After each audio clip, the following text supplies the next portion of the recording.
was like, okay, I need to realign my soul. And then I'm bringing all of this insight into the academic space, into the activism space. I began to question even ideas around punitive measure.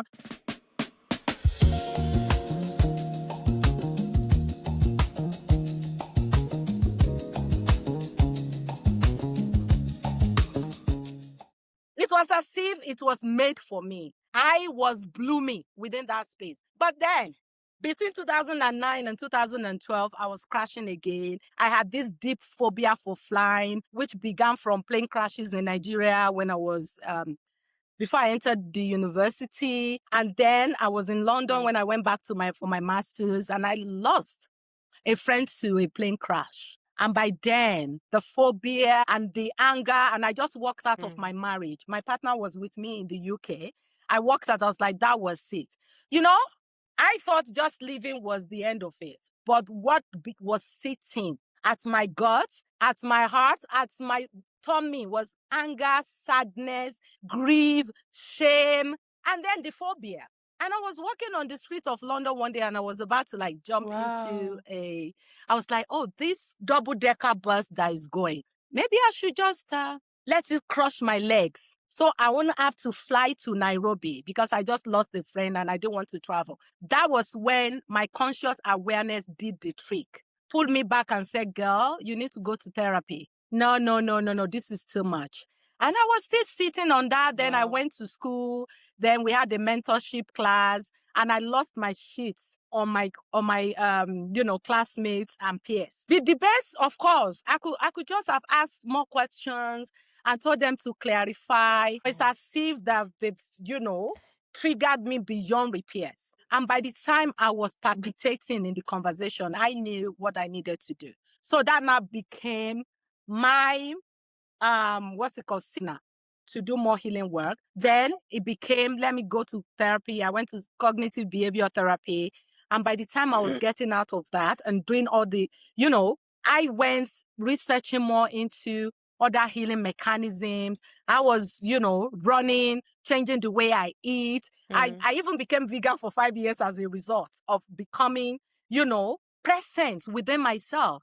Because one thing the therapist first told me that changed the course of everything that would become where I am now was this person saying, please, when did you say your mom died? And I repeated, I was like 9 years ago. It was like, you're still grieving.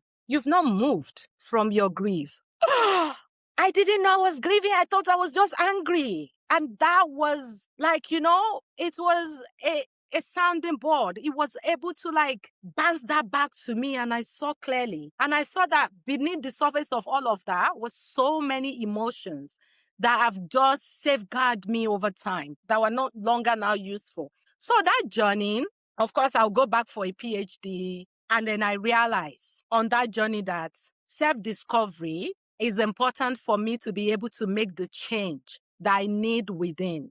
Not externalizing, not hating others, learning what loving kindness is, even in the way I forgive myself or others. How does that look? I had to do the work. So the practice of embodying all of these things that I'm learning, including going to yoga, doing more meditation, finding dance, especially when I started my PhD, biodancer, joining community for drumming, going into the forest to do herbal healing. These are things that my people used to have. But we lost it because of colonialism, because of Christianity, because of Islam. And I have to travel across the world to rediscover them. That's where Gypsy Orisha is important as part of my name. So when I was uncovering all of that, I was like, okay, I need to realign my soul. And then I'm bringing all of this insight into the academic space, into the activism space. So I began to question even ideas around punitive measure because my activism was angry. I want all the rapists to be jailed and die in jail. I want everybody who ever touched a woman. I even wanted to become a lawyer at some point. I'm going to jail everybody. When I started now centering my own energy, so many things were becoming more clearer to me. So many things that I've touched on the surface before. they were sitting in my heart. They become so clearer because I'm listening to myself. I'm now on the journey of self-discovery, what's that word I want to use now? I think it's merging into soul discovery. Soul alignment, and merging into deep inner transformation. So when all of that became so clear, my PhD came. I was looking into conflict transformation and citizen journalism, and now African youth as netizens are utilizing the new media technology to de-escalate conflict. And then conflict transformation itself goes so deeper than conflict resolution and management because it calls us to the root causes. And then I was reading further, then I realized that conflict transformation is seeing conflict as a life-giving opportunity to do things differently among ourselves in terms of personal, cultural, and systemic. Then I'm like, where have I been all my life? Why do I think conflict is an end in itself? Because that's the kind of environment I grew up in. When you're fighting with somebody is the end. Even when you are recovering and you are repairing, something is no longer giving. Something is disruptive. So by the time all of that was unfolding for me, I knew, okay, I am uncovering something, embodiment of my own healing, and how do that translate to societal impact? And to give you the floor, because I know like my story is long, but I'm trying to. Yes, it's full. Yeah, I think that's the word, it's full. So two things that led to, I know you will ask question about iAfrica. Two things that now became the outcome of where I am was during the time of all this healing, I was doing like veganism. I was posting on Facebook. I had people following some of the things I was doing. Then I had like a well-being group. And within that well-being group was a feminist sister from Liberia, who at some point invited me to the Urgent Action Fund Africa midwifing of healing justice framework for transforming intergenerational and collective trauma across Africa. And it was if I was ready for that because I was in a space now where I'm like, intergenerational and collective trauma, and it's a feminist agenda to make sure that on the level of systemic, on the level of interpersonal and relational, we have to do something. And healing is non-negotiable. And healing has to be decolonial. I was like, okay, I found something I can really tap into long term. And I can, do a lot within this space based on how I've been preparing myself. And I have, academic experience to bring from the conflict transformation perspective, etc. So that became my, all righty, I know now where I want to go. But it didn't really get there until I had 6 months of brain sadness in 2019. I was so sad. I cried every day, tearing at myself. My inner child was really raging, like, all the hurt that happened. It was such a dark moment for me. For 6 months, I cried. And I even made playlists to cry to, I schedule tears. I talk to myself. I do meditation. I listen to a lot of esoteric, I would say esoteric materials to deepen my spiritual awareness. That is not about religions. That is secular, but deeper. It's about like the essence of the life that I am. So by the time I came out of this in 2019, and then I moved back into understanding that 3 things were happening then. My brain was sad. I lacked direction. And I didn't know my purpose. And my soul was just like hanging there. And by the time this came together, where I am now, which of course you will ask more questions about, I knew now this is where I am going. This is a journey of a phoenix that has risen from its own ashes of transformation. So that's where we are. Thanks for coming to my TED Talk. Oof. If there's one thing Toyin can do, it is tell a story.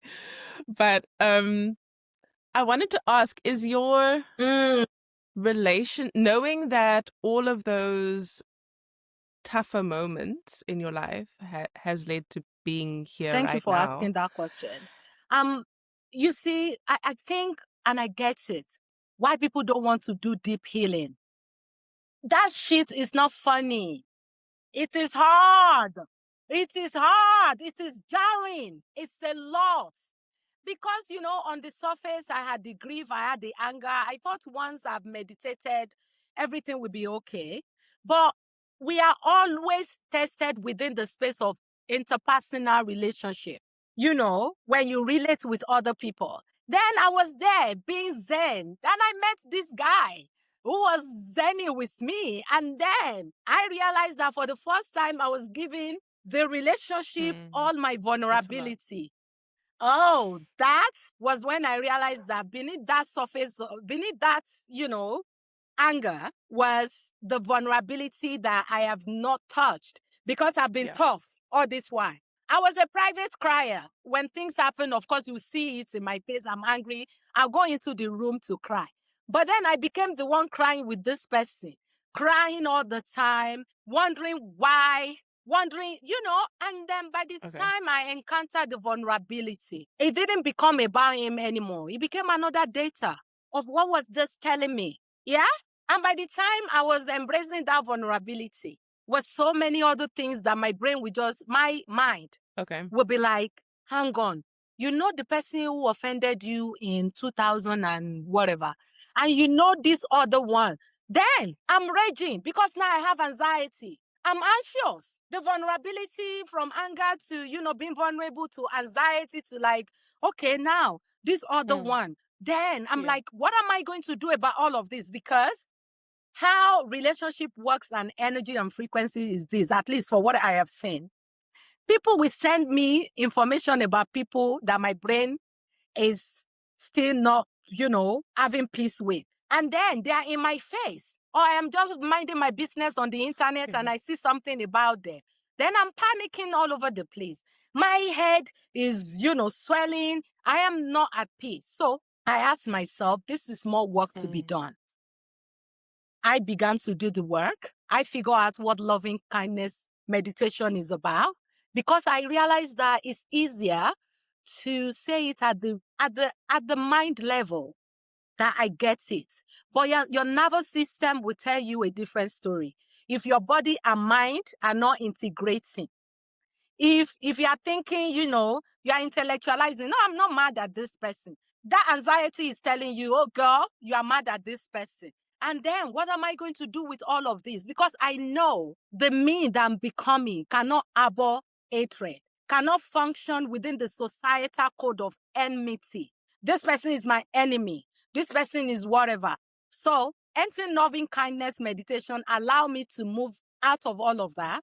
I'm not saying I'm a saint because part of what I've done within this space I am is to build a boundary system that love people from a distance. Yeah, the people, including, my brother that I've not seen in 20 years. And I'm happy, I'm okay with it. Not I'm happy, I'm okay with it. I made peace with it.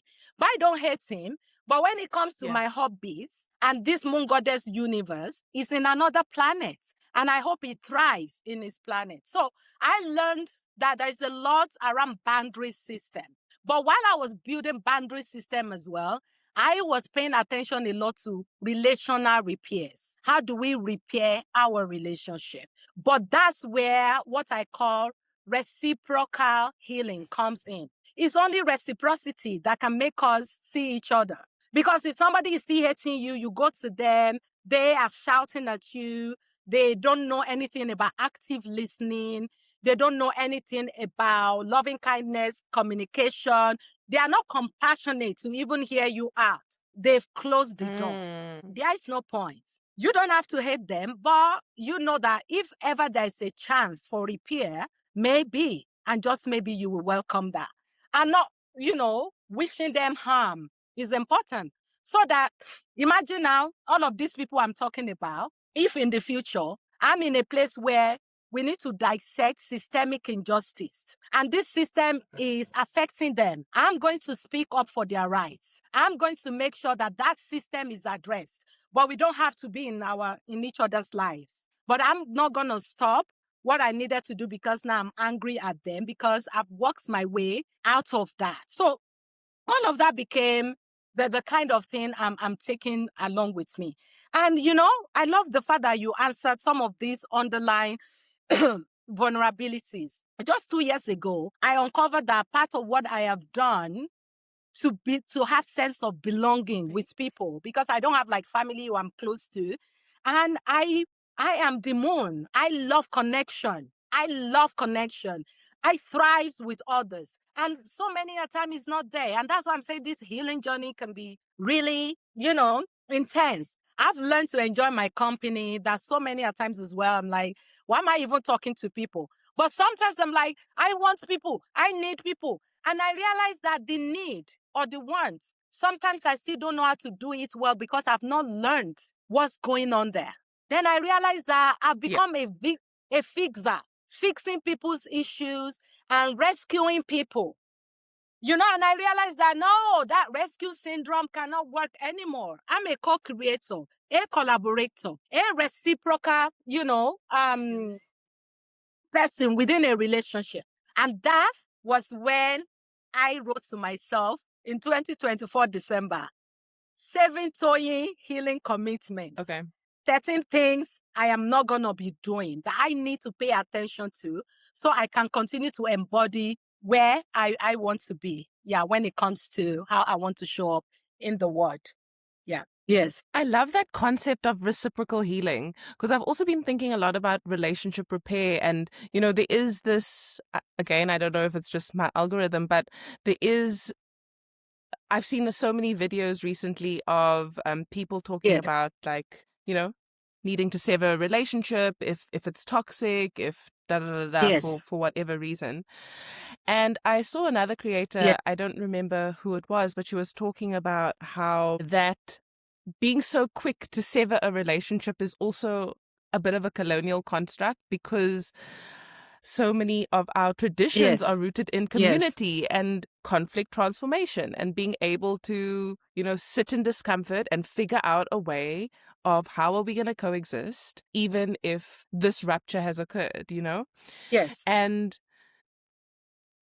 yeah, and thank you so much for saying that, because you see what, like this colonial idea of individualism as well is the thing. There's a difference between individuation and individualism. With individuation, at least you got to know who you are. You got to understand yourself. But when you individualize, you're severing yourself from African philosophy of Ubuntu. I am because you are. It's through others that you thrive, And so that's if I'm able. Professor Siva Tamale said in, I think, Afrofeminism, that book, around interdependency, when to leadership. We have this in Africa. We have communal accountability. And all of that is not like when you externalize maybe a bin in the sky somewhere, or looking within yourself to see how you might be contributing and what you can for repairs. Because look, I am here now talking to you angry. When I look back in hindsight, I realized that I did to protect myself as at that time, even though I could, because did not excuse the impasse. Like my ex-husband, for example, I wrote to him after 4 years of, divorce. I wrote to him to say, in person, and a best husband a feminist could have had. But then if left this relationship, if I knowing what I know now, it wouldn't have been that was toxic. I wasn't listening. And so sometimes, being able to shine the light on your own implicit bias, and doing this within a place that you're looking at your own contribution to what's going on and other people's contribution to what is going on and what is facilitating that. And that's where, it's important, a neuro-informed approach, where you're like, what happened to this person? How is that, sympathetic nervous system trying to protect them? What happened to them? And now, how can we support them to see what's going on so that they can do better? All of these things are kind of conversations that we don't have anymore. I can give you an example of Lagos. Look, many people, for example, were like, hang on, you came back to Nigeria. Why? After you've been around the world, Nigeria, I say, yeah, it's stressful otherwise to try and be staying in places where visa tussle and out of desperation. And part of my own healing journey is not to do desperation. Adaptability is part of what I've learned while I continue to do the work of systemic change. So I told them, yes, I'm coming back. And then Lagos, survival mode. Everybody thinks that we call, and I've told this to many people, that we call resistance. No, not resistance, resilience. We call this thing of, oh, Lagosians are resilient. Exactly. I'm like, no, we are trauma surviving. Because that's the reason why many people, the way they talk to you is by screaming, is not by listening, is by just starting a fight over nothing.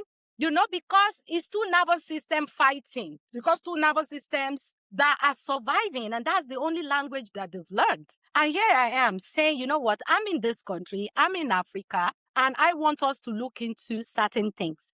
That intergenerational and collective traumas are alive and well, and they live in our nervous system. They live in our body and mind. And knowing that means we need to understand that it's important we address it. And how do we address it? We need to make sure we address it by bringing tools that decolonial, by bringing long-term approach, you know, as a process for us to understand that this thing is not something that is quick fix like negative peace that you move from, you know, then you forget about positive peace. This is about holistic peace. And for it to be holistic, it means we need to understand these root causes and be able to look at all of this, because within that level of intergenerational trauma and collective trauma is childhood trauma that many of us are not even talking about.